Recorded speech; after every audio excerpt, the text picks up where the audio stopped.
डिसेंबर 2024 रोजी मस्साजोग तालुका के जिल्हा बीड येथील आदर्श सरपंच संतोष देशमुख यांचे भर दिवसा अपहरण करून निघून हत्या केल्याची दुर्दैवी घटना बीड जिल्ह्यात घडली। यात असलेला पोलिसांचा बेजबाबदारपणा आणि आरोपी सोबत असलेले लागेबांधे यामुळे निष्पाप जीव गेला असल्याची माहिती ग्रामस्थांनी दिली। देशमुख कुटुंबियांना न्याय देण्यासाठी या हत्या प्रकरणातील सर्व दोषी आरोपींना तात्काळ अटक करून फास्ट ट्रॅक कोर्टात हा खटला चालवावा व त्याचबरोबरच SIT मार्फत चौकशी करून हत्येतील गुन्हेगार व हत्येमागील सूत्रधार दोषी विरुद्ध कारवाई करून दोषींना फाशीची शिक्षा देण्यात यावी।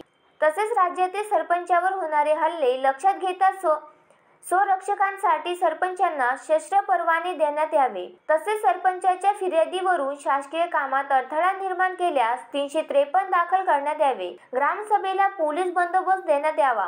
मयत सरपंच संतोष देशमुख यांच्या कुटुंबियांना सरकारकडून 50 लाखाची मदत जाहीर करावी अशा मागणीचे निवेदन सरपंच सेवा महासंघाचे संस्थापक अध्यक्ष आदर्श माजी सरपंच अशा मागण्याचे निवेदन सरपंच सेवा महासंघाचे संस्थापक अध्यक्ष आदर्श माजी सरपंच पुरुषोत्तम घोगरे यांच्या नेतृत्वाखाली निवेदन देण्यात आले।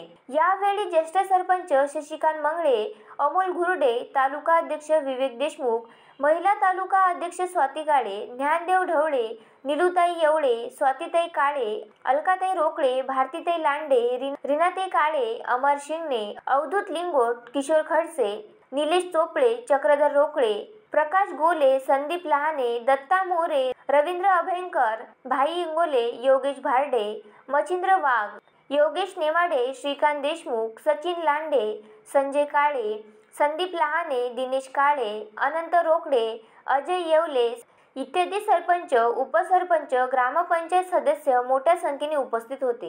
यानंतर पंचायत समिती सभागृह येथे शशिकांत मंगळे यांच्या अध्यक्षतेखाली सरपंच सेवा महासंघातर्फे संतोष देशमुख यांना भावपूर्ण श्रद्धांजली कार्यक्रम पार पडला। यावेळी पंचायत समिती गट विकास अधिकारी खताळे, सरपंच सेवा महासंघाचे संस्थापक अध्यक्ष आदर्श सरपंच पुरुषोत्तम घोगरेसह संख्येने सरपंच, उपसरपंच मोठ्या संख्येने उपस्थित होते। Bureau report the sting operation news, Anjangaon Surji. The sting operation news, सत्याचे दुसरे नाव, अन्यायावर लेखणीचा घाव।